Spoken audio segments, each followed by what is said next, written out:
Tenho uma palavra para os irmãos hoje que se chama o cerco que cai pela arma da persistência. Eu vou repetir: o cerco que cai pela arma da persistência. Eu quero abrir em Lucas 18 e ler uma parábola. Uma parábola é uma história para se dar a entender ou para se dar a conhecer algum facto espiritual de uma forma mais clara ou mais simples. Em Lucas 18 contém uma parábola contada pelo Senhor Jesus. 18:1. A Bíblia diz: Jesus contou-lhes uma parábola sobre o dever de orar sempre sem jamais esmorecer. Alguém repita: dever. Orar é um dever. Quando se tem vontade, quando não se tem, quando tudo está a favor, quando tudo está contra. Jesus disse: é um dever, é um compromisso. Orar sempre e nunca esmorecer ou desanimar. Verso 2 diz: havia numa cidade um certo juiz que não temia a Deus, nem respeitava o homem.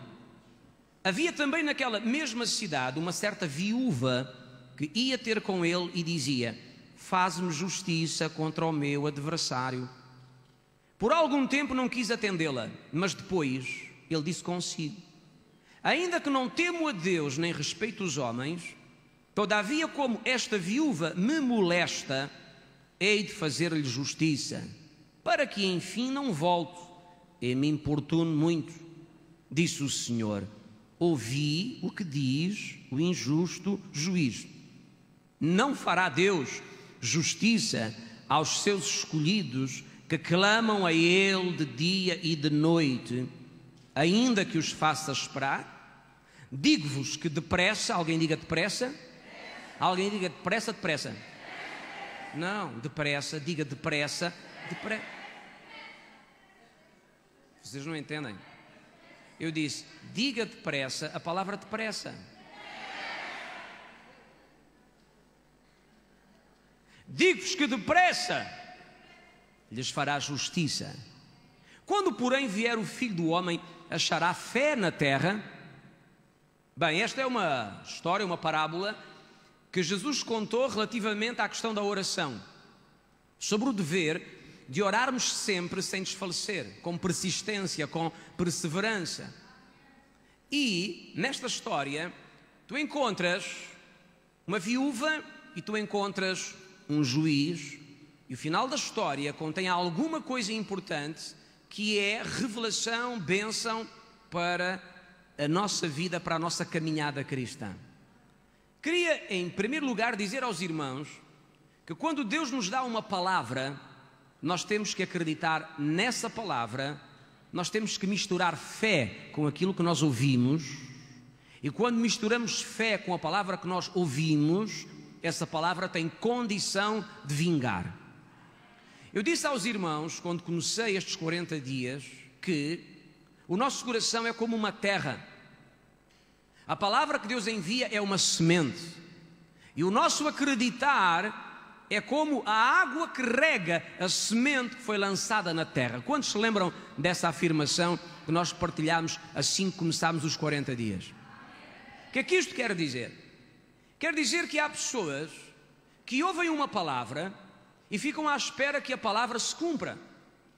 Alguns até ficam à espera na dúvida, ficam à espera na análise, ficam à espera vendo se a coisa vai se cumprir ou não. Se se cumprir, o homem de Deus é de Deus. Se não se cumprir, o homem de Deus enganou-se. Mas muitas vezes quem se engana não é o homem de Deus. Não quer dizer que os homens de Deus não se enganem, mas muitas vezes quem se engana somos nós. Porquê? Porque quando ouvimos a palavra que vem da parte do Senhor, não misturamos fé com a palavra. Em Hebreus capítulo 4, a Bíblia diz que as boas novas foram pregadas a todos os que saíram do Egito. Todos ouviram a mesma mensagem, a mesma notícia. Mas depois a Bíblia diz que a grande parte deles não entrou na terra prometida porque não misturaram fé com a palavra que ouviram. A palavra que ouviram foi uma promessa. Deus disse alguma coisa. Deus prometeu a Israel uma terra onde seriam livres e prósperos. Mas a grande parte não acreditou ou não misturou fé com a palavra. No momento difícil desacreditaram, e aquela palavra, que era uma semente cheia de poder, não encontrou uma terra favorável para produzir o fruto de acordo com a sua espécie. O facto de eles não terem acreditado ou não terem misturado fé com a palavra fez com que a semente morresse por falta de umidade, porque toda a semente que está numa terra sem umidade, a tendência é morrer, não frutifica. Da mesma forma é no sentido espiritual. Deus pode me dar uma palavra como deu a Israel e nos deu a nós, a mim e a vocês, 40 dias para romper um cerco. É preciso fazer alguma coisa. Não podemos ficar à espera de ver acontecer. Não podemos ficar a analisar o que se vai passar. O que é que temos que fazer? Misturar fé com essa palavra. A nossa atitude de receber a palavra é como uma terra que absorve a semente. O nosso acreditar convictamente é a umidade, e a palavra que Deus envia é a semente. Então é importante nós agarrarmos aquilo que Deus diz, crermos de coração, falarmos com a nossa boca, louvarmos a Deus e dizermos consecutivamente: eu creio e eu creio que assim será comigo. Em 40 dias o meu cerco será rompido. Misturar fé com a palavra. Alguém repita: misturar fé com a palavra. Misturar fé com a palavra. Mas há gente que mistura dúvida com a palavra, incredulidade com a palavra. Não funciona. Será que vai acontecer? Será que vai suceder na minha vida? Será que? E o será que não é água, é vinagre. É alguma substância que vai matar a semente. Tem que ser fé com a palavra para que a palavra vingue e dê o fruto de acordo com a sua espécie. Entende isto? Então repare, tu recebeste uma palavra, agarra a palavra, crê na palavra, rega essa semente e em nome do Senhor Jesus vamos concordar que vai te acontecer tal e qual como Deus diz que te vai acontecer em nome do Senhor Jesus. Há aqui alguém que está preparado para ver acontecer na sua vida a maior vitória que já alguma vez experimentou, o maior romper, a maior conquista, o maior livramento. É capaz de acreditar nisso?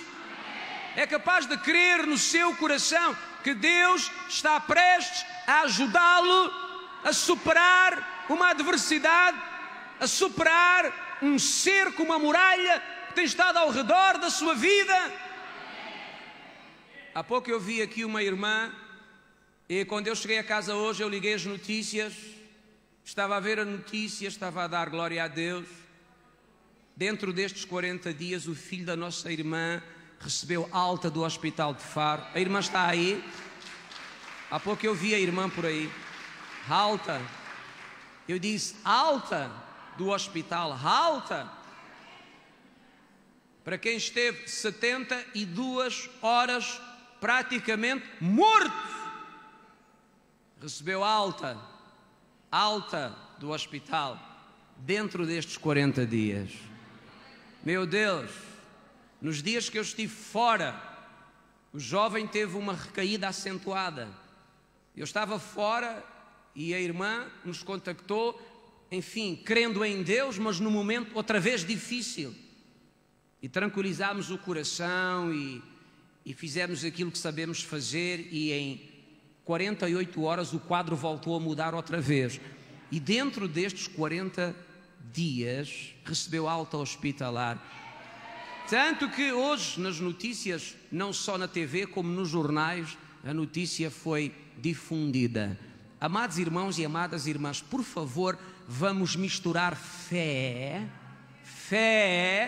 com a palavra que Deus nos envia. Alguém solta um brado e diga: eu creio. Nesta história há factos que eu quero salientar. Primeiro facto que eu quero salientar nesta história, desta mensagem, que se chama o cerco que cai pela arma da persistência. Primeiro facto: a injustiça nunca procede do céu. O cerco, a dificuldade, a oposição nunca vem de Deus. Nós precisamos de entender este princípio, ele é muito importante na nossa vida. Eu tenho encontrado muitas pessoas meio confusas porque não sabem se o problema é de origem divina ou de origem satânica. Deus não trabalha com problemas, Deus trabalha com soluções. É que quando nós não conhecemos a origem das coisas, não sabemos como reagir. Se eu sei que uma coisa não é de Deus, eu vou lutar contra ela.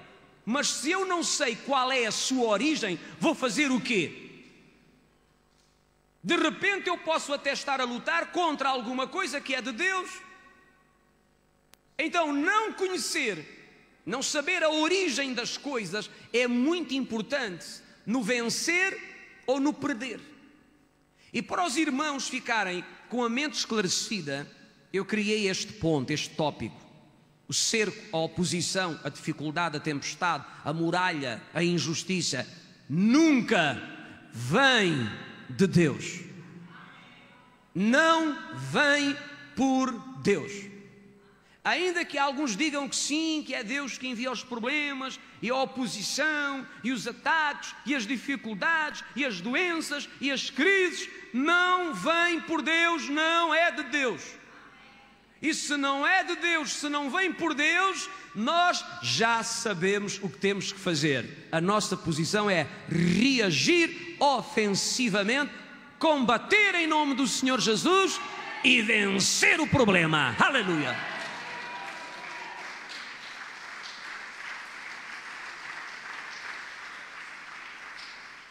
Repare que esta viúva, quando ela vai ter com o juiz, ela diz: faz-me justiça contra o adversário, contra o inimigo. Não é contra uma pessoa de família, um vizinho próximo, é contra o adversário.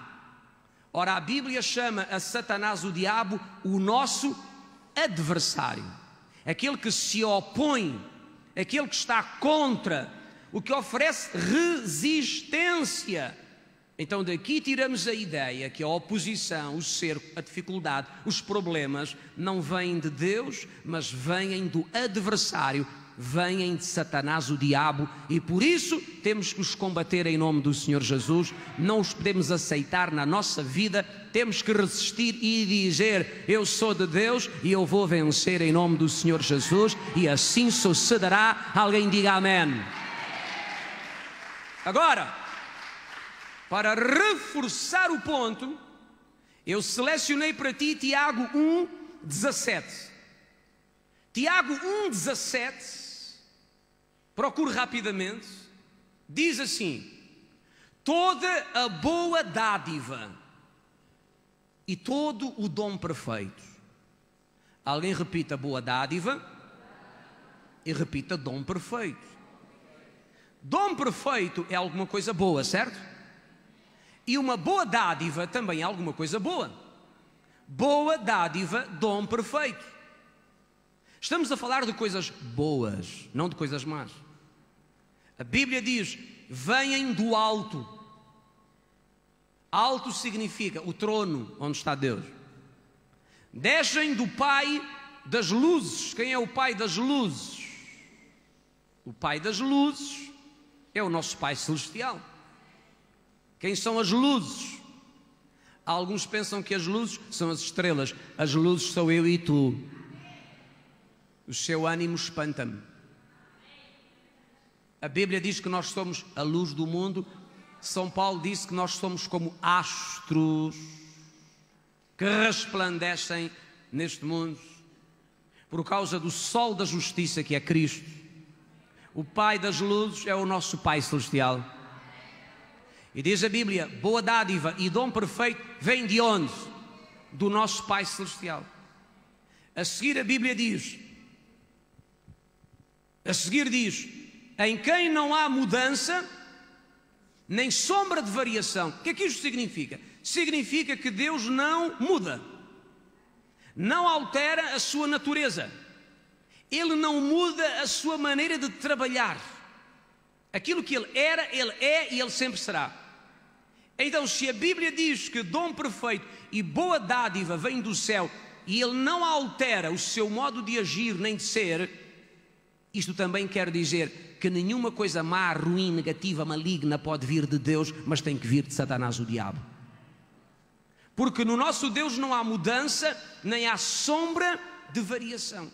Ele permanece o mesmo, ontem, hoje e sempre. Ele é o Deus da bênção, o Deus da paz, o Deus da cura, o Deus do livramento, o Deus da resposta, o Deus da solução, o Deus do milagre. E Ele nunca vai mudar a sua maneira de ser, nem a sua maneira de agir. Por conseguinte, estamos resolvidos aqui hoje. Se alguma oposição vier contra si, não venha cá perguntar, ó bispo, será de Deus ou não? Cresce e aprende que de Deus vem toda a boa dádiva e todo o dom perfeito, e nele não há mudança nem sombra de variação. Ó bispo, será que Deus quer me ensinar alguma coisa? Bem, se Ele quer ensinar, Ele vai ensinar pela palavra. Ele vai ensinar na igreja por meio da pregação. Ele vai ensinar testemunhando no teu espírito. Dizem alguns, mas eu aprendi muito com problemas que tive na vida. Isso aprendem todos. Mas sabe porquê é que aprendemos com os problemas que tivemos na vida? Aprendemos porque tivemos os problemas, mas tivemos os problemas não porque Deus os deu. Tivemos os problemas porque não sabíamos melhor. Tivemos os problemas porque erramos, ou falhámos, ou entramos em caminhos que não eram os certos. E então vieram os problemas e aprendemos a fazer coisas de outro modo, a agir de uma outra maneira. Deus nos ajudou no meio dos problemas, mas não foi Ele que nos enviou os problemas. Entendiste? Obrigado. Então, quando se levantar uma oposição contra si, reaja, lute, porque tu já sabes que nenhuma oposição, nenhum cerco, nenhuma adversidade, nenhuma dificuldade, nenhum problema vem de Deus. De Deus vêm as soluções para a nossa vida. Alguém repita: de Deus vêm as soluções. O segundo facto que eu quero salientar é um facto que me empolga. Segundo facto: a condição não determina o resultado. Eu vou repetir: a condição não determina o resultado. A condição de uma pessoa não determina o resultado final de uma história. Olhe bem para dentro desta parábola. Nós temos aqui duas pessoas de condição completamente diferente. De um lado, nós temos uma classe de pessoas que são das pessoas mais poderosas numa sociedade, é o juiz. Sabia que o juiz é uma pessoa poderosa na sociedade? Repito, juízes são pessoas poderosas na sociedade. Alguém aqui já viu um juiz preso?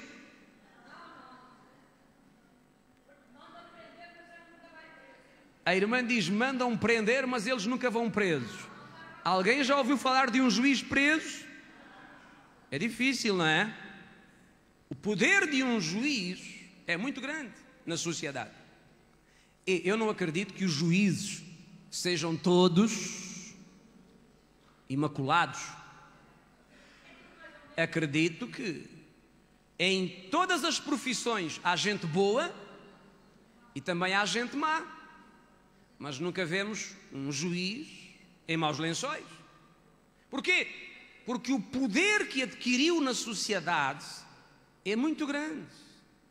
E nesta história nós temos um juiz que é uma das classes mais fortes e poderosas da sociedade. Do outro lado temos uma viúva.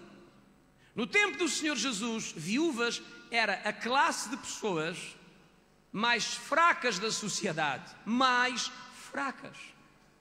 Porque por norma as viúvas eram pessoas pobres, necessitadas e pessoas que viviam muitas vezes sós, não tinham grandes famílias. E nesta história que Jesus conta, Jesus vai buscar duas personagens que estão em polos completamente diferentes.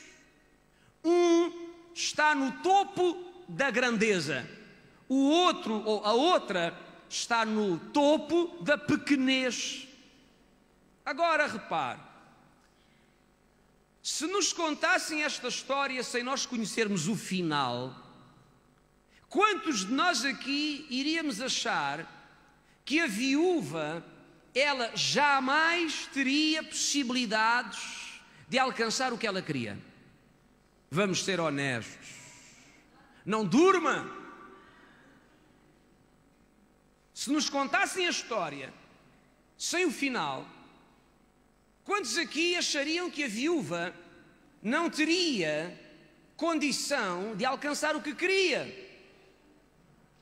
Bem, eu penso que se me contassem a história sem o final, eu provavelmente pensaria: uma viúva nesta época, lutando com um juiz, ainda por cima corrupto? Não, alguma vez a mulher não tem como vencer esta batalha e alcançar o que quer. Mas o certo é que ela venceu. E nós aprendemos com isto uma grande lição: a condição de uma pessoa não determina o resultado final de uma história. Muito obrigado.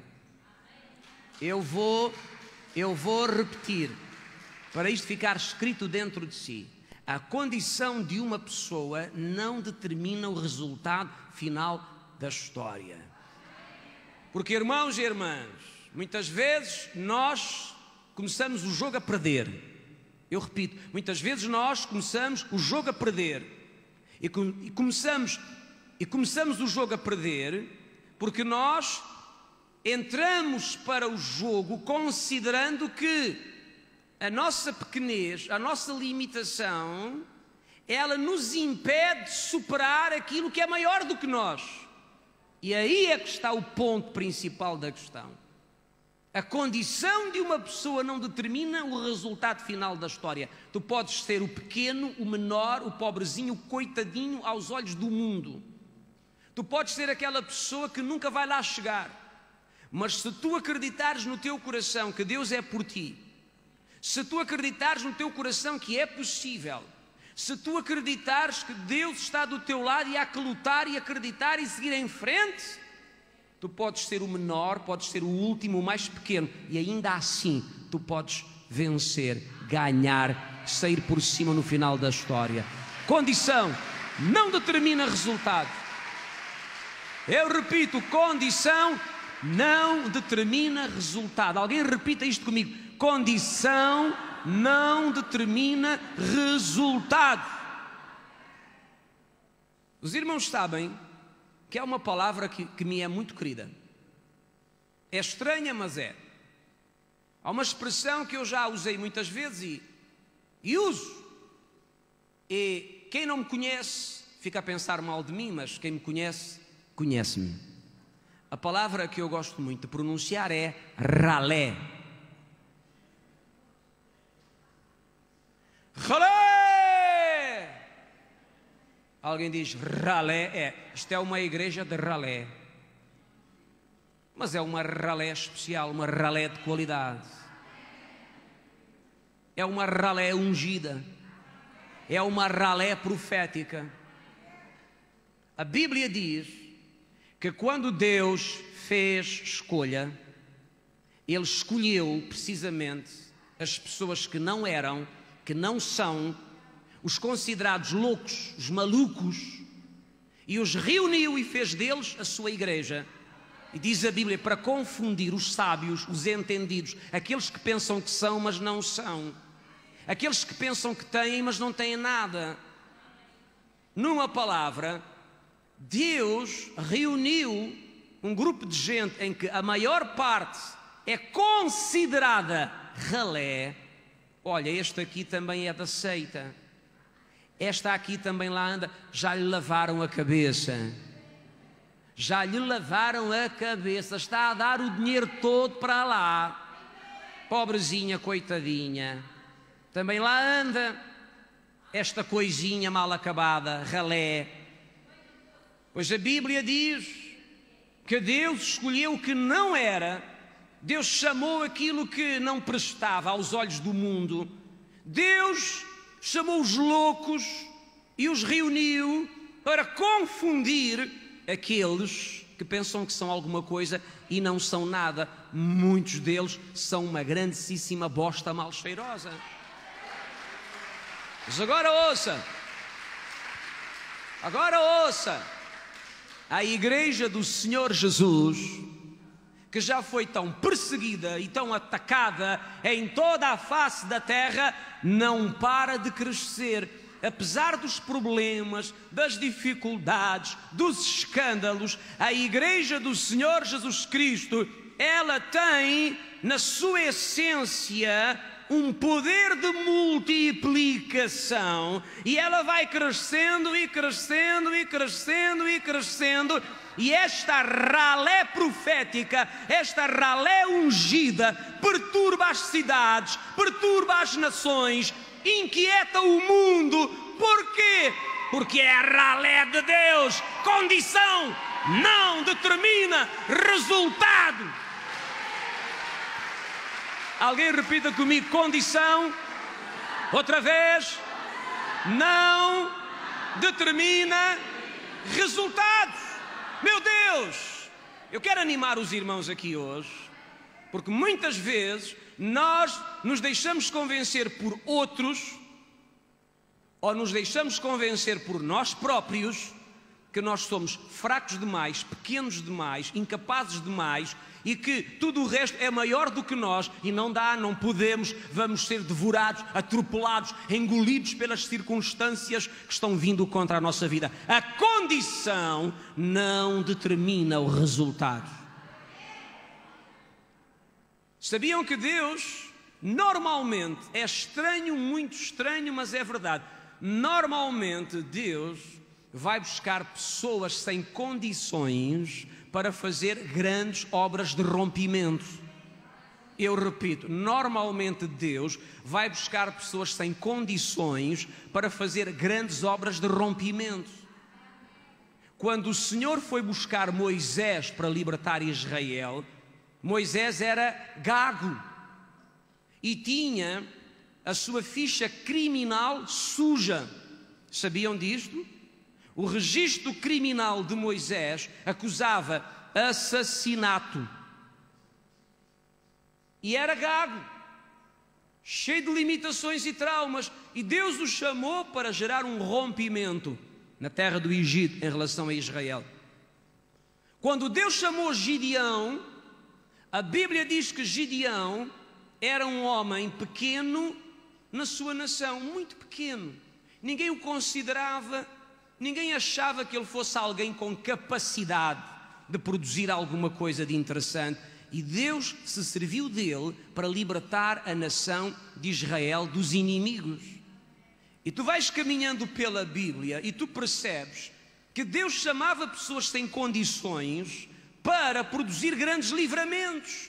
Porquê? Porque há alguma coisa que Deus não gosta e não quer dar a ninguém, é a sua glória.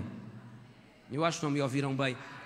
A glória pertence ao Senhor, a glória pertence ao Senhor. E a glória que pertence a Deus não deve, não pode ser dada a ninguém. Deus não a reparte.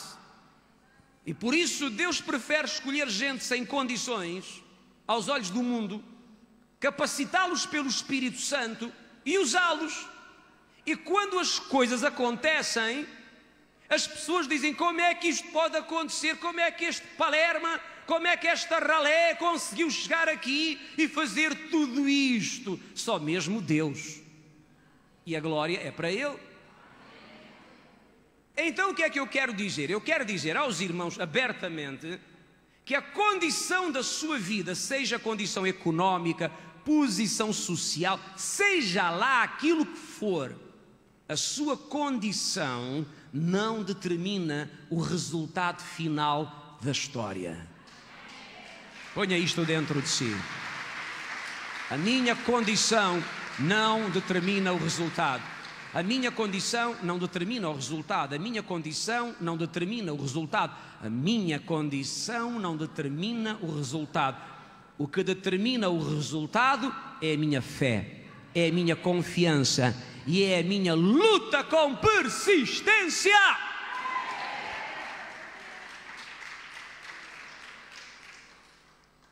Facto número 3. O tamanho do inimigo não é o mais importante. Eu repito, o tamanho do inimigo não é o mais importante. Os irmãos sabem onde é que assentou um dos segredos da vitória de Davi sobre Golias? É que Davi viveu este princípio de que a condição não determina resultado e o tamanho do inimigo não é o mais importante. Vocês sabem que Golias era consideravelmente maior do que Davi. Davi venceu. E a Bíblia está cheia de situações em que o menor vence o maior, em que o mais fraco ganha ao mais forte, em que aquele que tem menos condição e capacidade vence o poderoso. Porquê? Porque o tamanho do inimigo não é o facto mais importante. Pense nesta história outra vez. A história é a nossa base. Tu tens aqui uma mulher que tem perante ela dois inimigos tremendamente fortes. Primeiro, o adversário, aquele que lhe fez o mal, aquele que cercou a vida dela. Não sabemos quem é, nem o que aconteceu. Segundo inimigo, o juiz. Porque reparem, o juiz era um homem iníquo, diz, não respeitava Deus e não temia os homens. Ele era uma pessoa que vendia a justiça. Era alguém que fazia justiça com parcialidade. Quem pagava mais levava a justiça. A justiça vendia-se para ele. Por isso é que a palavra do Senhor diz: não temia a Deus, nem respeitava homens. Era um homem vendido, era um corrupto. E como tinha poder e força na sociedade, era tido como intocável, ele fazia o que queria. E do outro lado está uma pobre viúva que não tem recursos, é pequena, tem uma condição precária e está ali a lutar com um gigante. Quem é que vai ganhar? Toda a gente já sabe. Mas se não conhecesse o final da história, você diria, provavelmente, o juiz, pobre da viúva. Mas eu digo-lhe, a viúva ganhou. Porque o tamanho do inimigo não é o facto mais importante para si e para mim. Repita isto comigo. Existe na minha vida uma pequena diferença. Obrigado por ter repetido com tanta convicção. Eu fiquei profundamente encantado ao ver a sua convicção, ao repetir esta frase.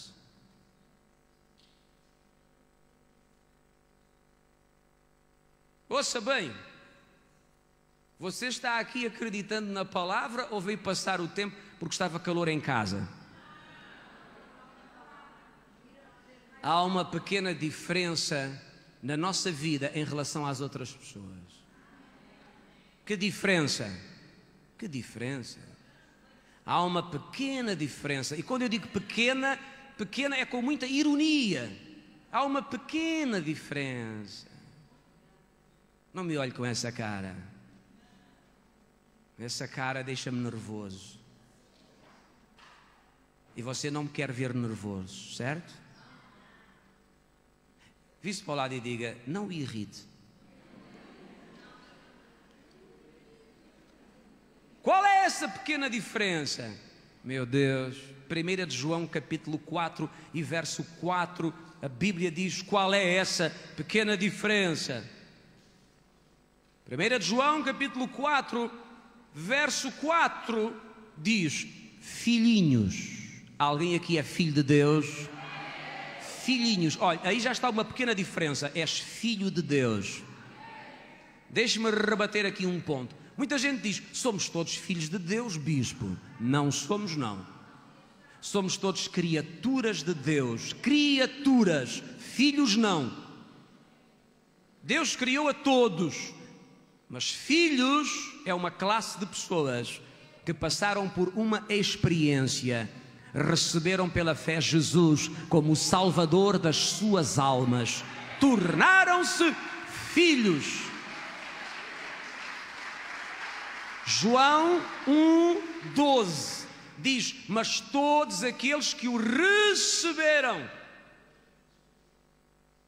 não diz que o aceitaram, diz que o receberam. Aqueles que o receberam, deu-lhes o poder de se tornarem filhos de Deus. Em outro tempo éramos criaturas, agora somos criaturas, filhos de Deus. E ser filho é uma grande vantagem, porque filhos têm direitos. Filhos têm direitos que criaturas não têm. Há aqui alguém que já é um filho de Deus? Se já é um filho de Deus, há direitos espirituais para com a sua vida. De antes não os tinhas, agora os tens. Mas a Bíblia diz: filhinhos, vós sois de Deus. Eu quero dizer aos irmãos: eu sou de Deus. A mim não me importa aquilo que os outros dizem. Bispo, alguém disse que o senhor é do demónio. Deixa falar. Bispo, alguém disse que o senhor tem um pacto com o Satanás. Deixa dizer.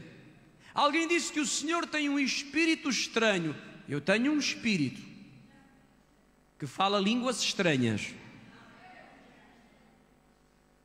Agora, o nome dele é Santo. Não, mas dizem que o senhor que não é de Deus. Problema de quem diz, não é problema meu. Porque eu sei a quem eu pertenço. E diga aos irmãos que todos nós temos que ter, ou devemos ter, convicção de a quem nós pertencemos. És de Deus ou não? És filho de Deus ou não? Então fica firme na tua convicção. Ah, pastor, mas alguém me disse que eu tenho uma nuvem negra na minha vida, uma maldição, que eu não tenho vida eterna, que eu não estou salvo. Se quiser acreditar, acredite, irmão. Aqui cada um é livre de ir onde quiser e acreditar no que quiser. Uma coisa lhe digo: eu creio naquilo que Deus diz. E Deus diz que a partir do momento em que eu rendi a minha vida a Jesus, tornei-me filho de Deus e abençoado. Contra mim não vale maldição, nem encantamento, nem adivinhação, porque Deus me abençoou e me cobriu com o poder do sangue de Jesus derramado na cruz do Calvário há 2000 anos atrás. Alguém repita comigo: eu não tenho medo de maldição. Ouça, não tenha medo de maldição, de praga evangélica. Não tenha medo de doutrinas de homens, porque hoje há muita gente que usa o Evangelho como uma arma, uma ferramenta de opressão dos outros. Isso é terrível, isso não é de Deus. Tu és filhinho abençoado e tu és de Deus. E se tu errares e falhares, tu ainda és de Deus. Se tu te enganares na caminhada, tu ainda és de Deus. Porque há muita gente que acredita que no dia que nós erramos, deixamos de ser de Deus e passamos a ser do demónio. Isso não é verdade. Filhos de Deus erram, falham, enganam-se, pecam. E Deus sempre espera que os seus filhos se arrependam Mas há pessoas que têm uma vocação tremenda para serem coveiros espirituais. Assim que alguém erra, assim que alguém falha, eles vão a correr com a enxada e a pá para fazer o funeral do pobre. Eu não estou a falar de pessoas de mau caráter. Eu não estou a falar de hipócritas. Eu não estou a falar de pessoas vendidas àquilo que não presta e que muitas vezes vivem mascaradas. Isso é uma outra coisa. Eu estou a falar de gente honesta, gente verdadeira, gente sincera, que se engana, que erra, que falha. E quando erra, falha e se engana, tem que se levantar e continuar a caminhar e perceber que continua a ser um filho de Deus e que é de Deus e que o Espírito Santo continua dentro de si e que vai vencer todo o cerco que se levantou na sua vida, em o nome de Jesus. Agora repare, a Bíblia diz: e já os vencestes. Já os vencestes? Leia na sua Bíblia. Já os vencestes. Vencestes quem? João falava dos anticristos. Quem são os anticristos? Anticristos são pessoas que o que dizem e o que fazem é para destruir a obra de Cristo. Toda a pessoa que usa a palavra de Deus para destruir as ovelhas de Cristo é um anticristo. E apraz-me dizer que hoje há tantos anticristos nos púlpitos de muitas igrejas, porque aquilo que dizem e fazem é para impedir as ovelhas de entrar no reino, é para afastá-las da casa de Deus, é para acabar com a fé delas, é obra de anticristo. E muitas vezes trabalham com feitiçaria, usando princípios de maldição e por aí fora. É uma velha conversa. Mas a Bíblia diz: filhinhos, vós sois de Deus, já os vencestes. Já os vencestes. Já os vencestes. Os irmãos aqui sabiam? Já muitas igrejas nos amaldiçoaram. Já muitas igrejas oraram pela nossa falência. Eu disse, pela nossa falência. Já muitas igrejas oraram para que a nossa igreja, ela sofra prejuízo. Tu não imaginas quantos? Quantos? E alguns com títulos de homens de Deus. Mas ainda estamos de pé, ainda conseguimos estar de pé. E sabe, na medida em que nós vamos crescendo, eles vão diminuindo. Porquê? Porque a Bíblia diz: filhinhos, vós sois de Deus, já os vencestes. Já os vencestes. Já os vencestes. Já os vencestes. Os irmãos já viram quantas pessoas esta noite estão aqui? Temos a casa, não está cheia, falta pouco, uma sexta-feira à noite, sendo mal falados, criticados, amaldiçoados, praguejados. Não é mal, a coisa até vai caminhando. Porquê? Porque filhinhos, sois de Deus, já os vencestes. Oh meu Deus, por favor, levante-me essa cabeça, não tenha medo, porque a Bíblia diz agora, e todos vamos ler juntos: maior é o que está em vós do que aquele que está no mundo. Maior é o que vive em vós do que aquele que vive no mundo. Maior é o que está dentro de ti. Porque é que o tamanho do inimigo não é o facto mais importante?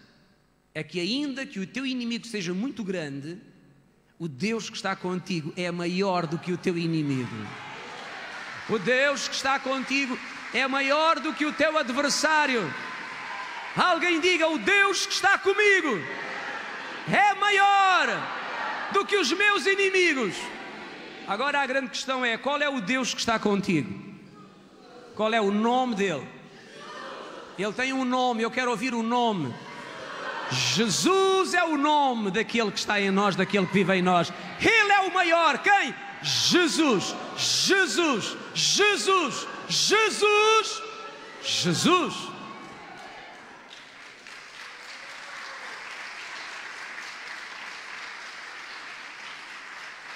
Tu sabias que não há ninguém maior do que Ele?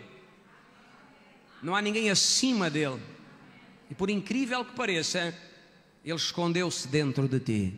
Ele vive em ti pela tua fé. Então, amado irmão e irmã, o tamanho do inimigo não é o facto mais importante. Nesta história, o juiz era um gigante, mas ele dobrou a espinha. Da mesma forma, o cerco que nos rodeia pode ser grande, mas ele tem que se dobrar. Não porque tu és grande, mas porque aquele que vive dentro de ti, em quem tu confias, é maior do que os problemas que rodeiam a tua vida. Jesus é maior. Jesus é maior. Jesus é maior. Alguém levanta as mãos bem alto, porque mãos levantadas, sinal de vitória. Jesus é maior do que as mais altas montanhas. Jesus é maior. Suas promessas são eternas. Jesus é maior, porque Ele é Senhor sobre toda autoridade, poder ou potestade. Jesus é maior. Ele é maior, Ele é o Senhor, Ele vive dentro de ti.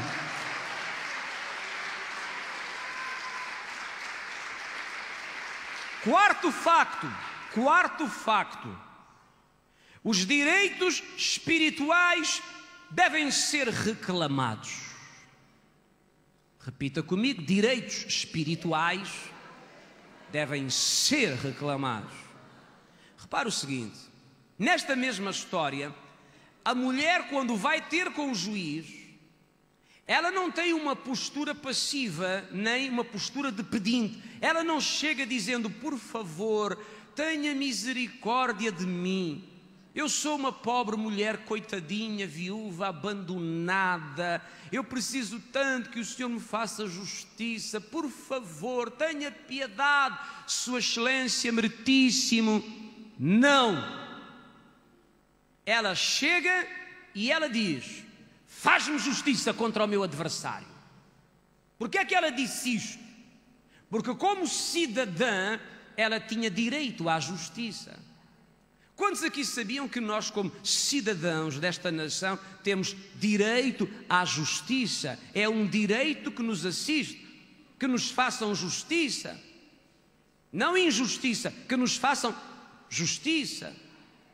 Irmãos, eu não me envolvo em questões políticas, não tenho interesse, nem estou aqui a falar de questões políticas, mas nesta história, a mulher como cidadã, ela tinha direito à justiça, tal e qual como nós, como cidadãos portugueses, temos direito à justiça.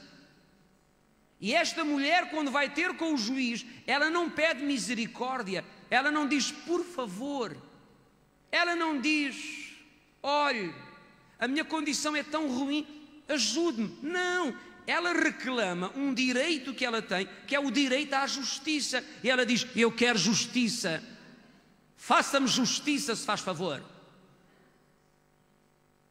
Então muitas vezes nós temos que entender o mesmo princípio no sentido espiritual. Os irmãos sabem quantas pessoas perante as adversidades suplicam a Deus por misericórdia? Não suplique por misericórdia nem peça piedade. Reclama os direitos espirituais que lhe pertencem como filho de Deus. E alguns deles, por exemplo, são vencer as adversidades. Porque em todas as coisas já foste feito mais do que vencedor. Então não peça a Deus que lhe dê a vitória, fala ao problema e diga em nome do Senhor Jesus: arreda Satanás, porque a vitória é minha e eu não abdico desta minha vitória. A Bíblia diz em 2 de Pedro, capítulo 1, verso 3. Segundo livro de Pedro 1:3 diz: visto como o seu divino poder, alguém repita, divino poder, nos deu tudo. O seu divino poder nos deu tudo. Deu o quê? Tudo. O que diz respeito à vida e à piedade. Oh, meu Deus. A Bíblia diz que o poder divino do Senhor nos deu tudo em relação a esta vida e à vida que há de vir. Piedade é graça, graça tem a ver com salvação, vida eterna, mundo espiritual. Diz a Bíblia que o poder de Deus nos deu tudo o que tem a ver com esta vida e com a vida que há de vir, pelo conhecimento ou revelação daquele que nos chamou pela sua glória e virtude. Alguém repita com o seu pastor: Deus já me deu tudo para esta vida e para aquela que há de vir. Então repara o seguinte: o Senhor já te deu a vitória que tu precisas. A vitória que tu precisas já existe. O milagre que tu precisas já existe. O romper desse cerco já existe, como bênção para a tua vida. Porque a Bíblia diz: Deus deu-te tudo o que pertence a esta vida e àquela que há de vir. Esse novo emprego já existe. Essa promoção no trabalho já existe. Essa restituição de bens roubados já existe. Esse milagre de cura já existe. Esse filho liberto das drogas já existe. Esse casamento restaurado já existe. Conseguem me entender? Já existe. Porque a Bíblia diz: Ele já nos deu tudo o que tem a ver com esta vida e com a vida que há de vir. Mas se Ele já nos deu tudo, a questão é esta: nós agora não temos que ficar a mendigar como pobres, não temos que viver a dizer por favor, misericórdia, ajuda-me Deus. Não, nós temos agora que reclamar os direitos espirituais. Nós temos agora que dizer em nome de Jesus, em nome de Jesus, eu chamo à existência o meu milagre, eu chamo à existência o meu romper espiritual, eu chamo à existência esta cura que já existe, eu chamo à existência esta vitória sobre o cerco que tem rodeado a minha vida, porque Deus já me deu tudo o que pertence a esta vida e à vida que há de vir. Mas nós fomos treinados a mendigar, a dizer por favor, por misericórdia, Deus ajuda-me. E alguns até batem com a mão no peito para dizer: tu sabes que eu não mereço nada. E do céu vem uma voz que diz: isso é verdade, não mereces nada. Ó Deus, tu sabes que eu não mereço nada. E Deus diz: sim, meu filho, falaste verdade, não mereces nada. E de facto ninguém merece nada. Eu não mereço, tu não mereces. Porque aquilo que Deus nos deu conforme a palavra, tudo para esta vida e para aquela que há de vir, não foi dado por mérito, foi dado por fé. Porque nós acreditamos em Jesus, porque nós acreditamos no Filho de Deus e recebemos não por mérito, mas por fé. Por isso não mendigue, não pedinche, chama à existência o que já existe, que lhe pertence, que é seu, esse milagre, essa vitória, esse romper de Deus. Reclame esse direito espiritual em nome de Jesus. Entende isto? E não se conforme, não fique de braços cruzados à espera que as coisas aconteçam. Force o acontecimento das coisas por meio da sua fé na palavra do Senhor Jesus. Oh, alguém diga amém. Amém. Repita assim comigo: esta grande vitória destes 40 dias já existe. Eu a chamo à minha vida em um nome de Jesus. Eu reclamo este direito espiritual em Cristo. Eu tomo posse deste romper. Já é meu, em nome de Jesus. E eu louvo ao Senhor, porque os meus olhos vão ver claramente a mão de Deus a romper todo o cerco nestes 40 dias. Oh, alguém diga amém.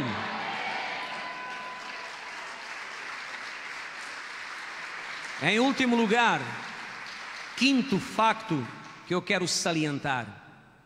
Alguém repita comigo a palavra persistência.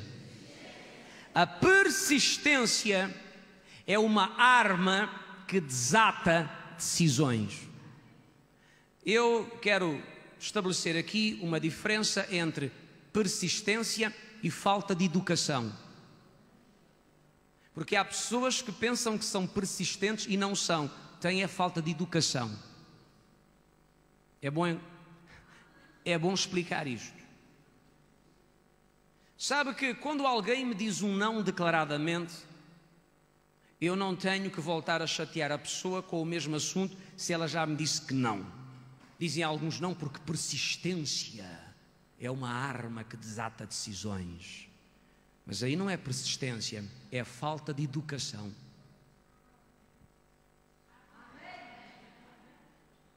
Quando falamos de persistência, falamos em questões de direitos espirituais ou em lutas pessoais que travamos com o mundo espiritual das trevas. Porque há gente que, por exemplo, quer namorar a coisinha, e pede-a em namoro. Ela diz não. O camarada volta a insistir, ela diz não. Volta a insistir, mais um não. E continua a insistir, vai bater à porta. Telefona no meio da noite. Faz um anúncio público num jornal e diz, é persistência. Não, é falta de educação. Porque se a pessoa diz não, se eu sou uma pessoa de qualidade, eu respeito a decisão da outra pessoa. Porque todas as pessoas têm direito a ter vontade própria e a viverem a sua própria vontade.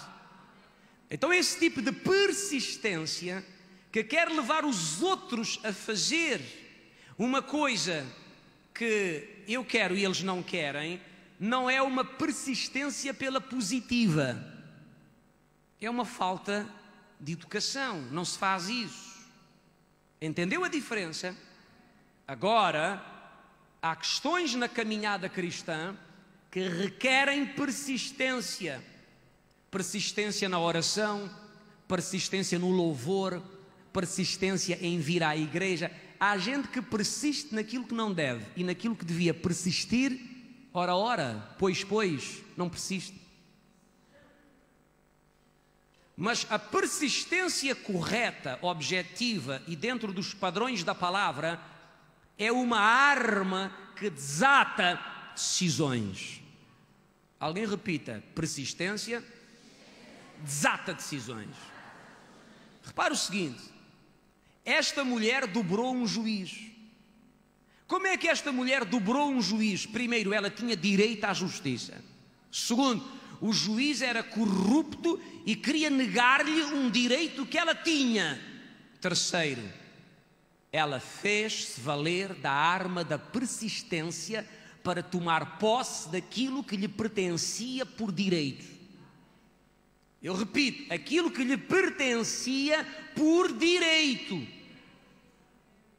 Ela não estava ali para tentar passar por cima da vontade de uma outra pessoa. Ela estava a tomar posse daquilo que ela tinha direito. O que é que ela fez? Uma coisa interessantíssima. Diz que todos os dias ela contactava o juiz, todos os dias. Todos os dias ela ia dizer ao homem, faz-me justiça contra o meu adversário. Conclusão. Ao princípio o juiz pensava que a mulher era teimosa, ignorou-a, amaldiçoou-a, chamou nomes à mulher. Mas que importa isto? Quando uma pessoa realmente é persistente naquilo que deve ser, essa pessoa vai vencer. E diz a Bíblia que um dia o juiz disse: eu vou fazer justiça a esta mulher. Porquê? Porque ela tinha razão. Amém? Foi esse o argumento? Porque ela tinha razão. Porque de facto era justo fazer-lhe a justiça.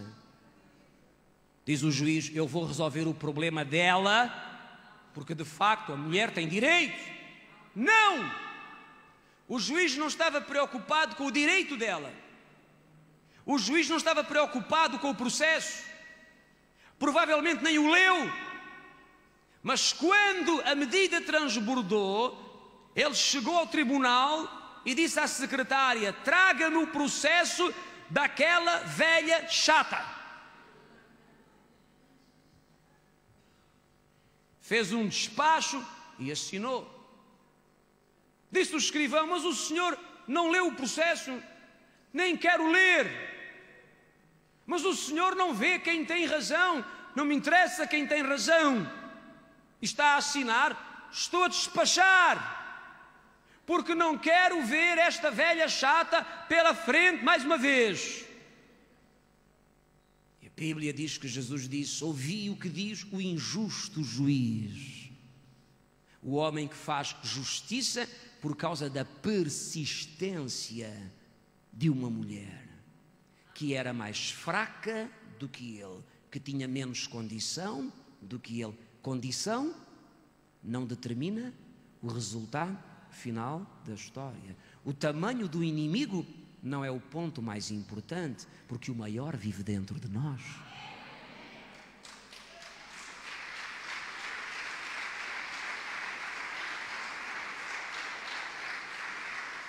Ou alguém diga persistência. Seja persistente. Há pessoas que começam bem e acabam mal. O segredo é começar bem, continuar bem e acabar bem. Persistência é uma atitude que desata decisões, até no mundo espiritual.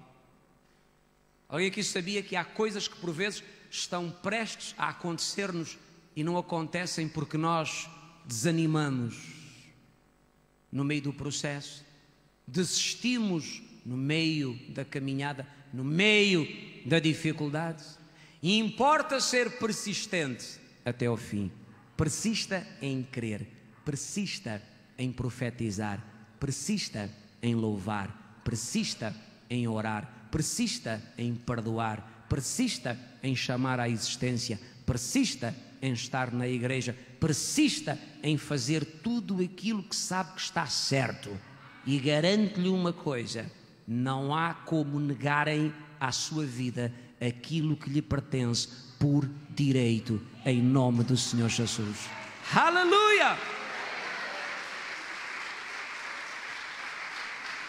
Deixa-me terminar com este verso.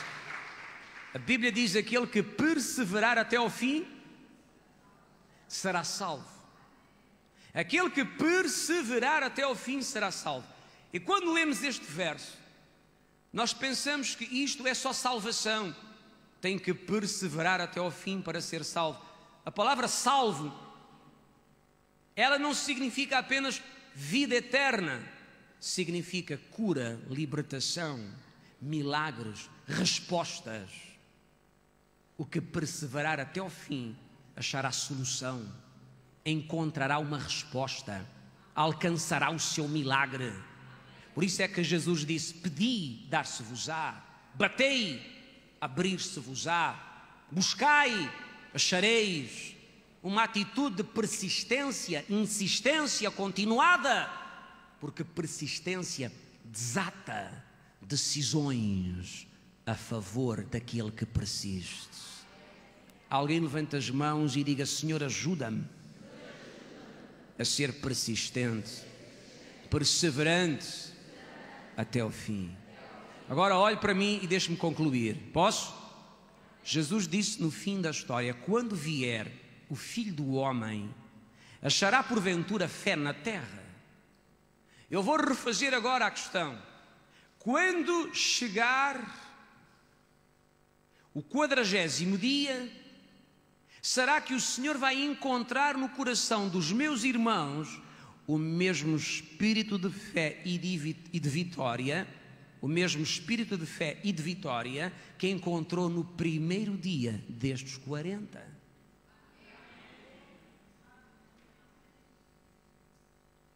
Diga ao seu irmão do lado: durma, durma, que lhe faz bem.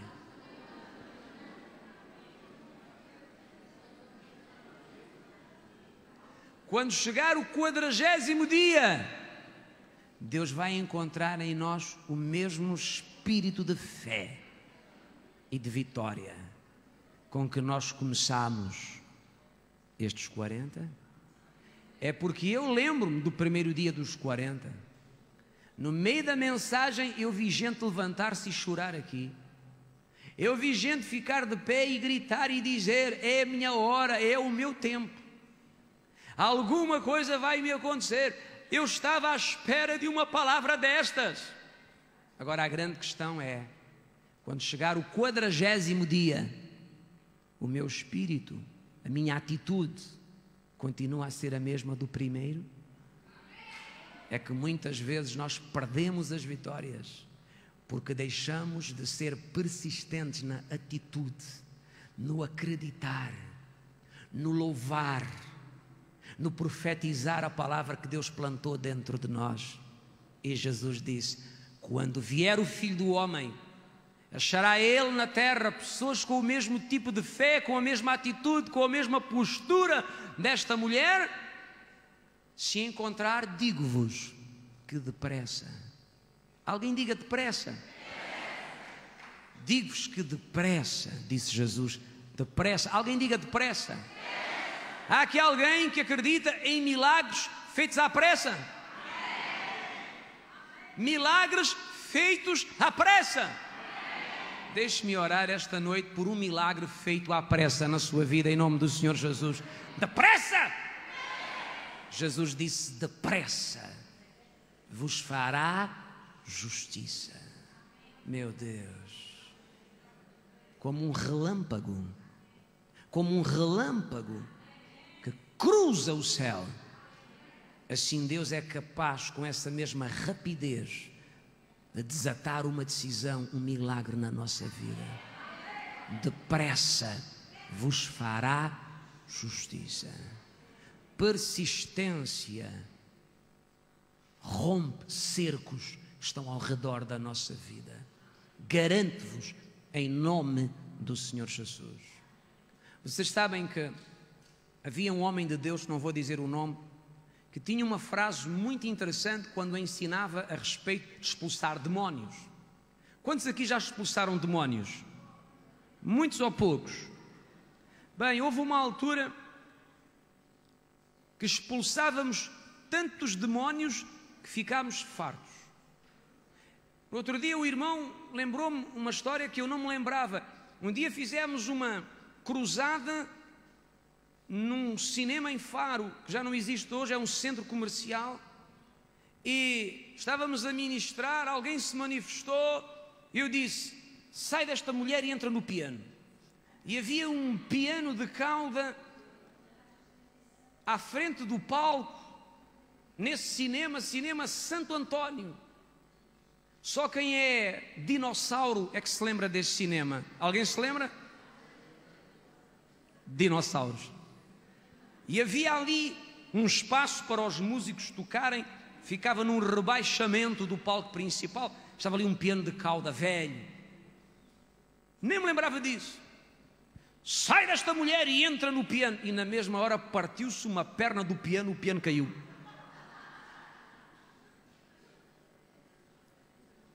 Havia irmãos que de repente ficavam tão saturados que faziam experiências. Sai desta mulher e entra no primeiro cão que encontrares aqui fora da igreja. E de repente ouvia-se um cão a ladrar desalmado rua abaixo.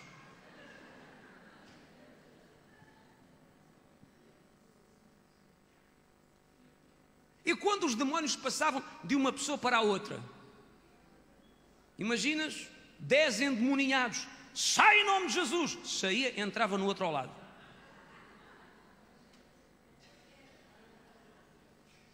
E aquele homem de Deus dizia, porque quando se expulsa demónios, há demónios resistentes, há demónios que dizem, não saio,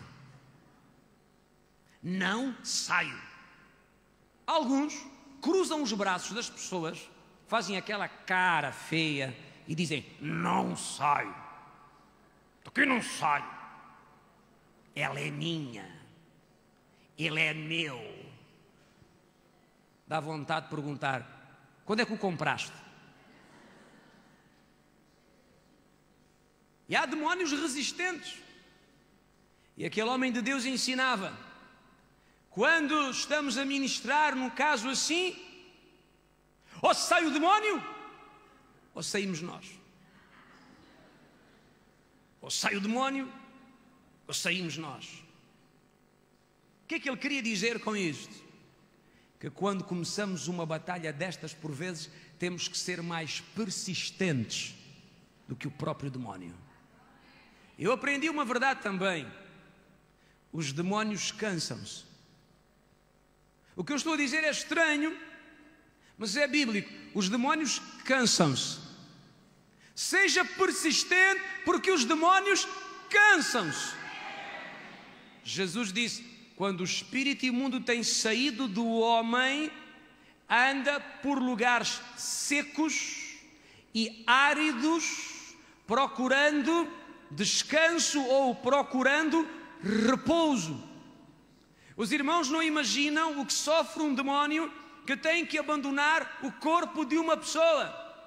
Quando ele sai do corpo de uma pessoa, aquilo lhe causa mal-estar, sofrimento, fadiga, cansaço, e diz que vai procurar um lugar deserto para tirar umas férias e repousar, para depois fazer uma investida de novo. Demónios cansam-se pelos vistos, cansam-se quando a palavra do Senhor é proclamada com fé, quando a igreja usa da autoridade em nome de Jesus contra eles. Por isso é que Jesus disse, as portas do inferno não resistem contra a minha igreja. Quando a minha igreja avança e ataca, eles acabam cansados pelo poder da palavra e da unção e não resistem. Eles caem por terra, eles cedem. Meu Deus. Irmãos, isto é persistência. Persistência no combate, persistência na luta, persistência na fé, persistência no louvor, persistência na palavra profética. Persistência desata decisões no mundo espiritual. Persistência faz com que milagres aconteçam a pessoas que não tinham condição de os receber. E depressa, alguém repita, Deus romperá o que precisa de ser rompido na sua vida, em o nome do Senhor Jesus. Mãos levantadas é sinal de vitória. Levante-me essas mãos e louvo o nome do Senhor, invoco o seu nome, declaro uma palavra de fé com autoridade hoje, em o nome de Jesus. Mãos levantadas, sinal de vitória, sinal de persistência. A Bíblia diz que enquanto Moisés manteve as mãos levantadas, lembra-se disso? Israel venceu os amalequitas, destruiu completamente os amalequitas, rompeu completamente com a obra do seu adversário.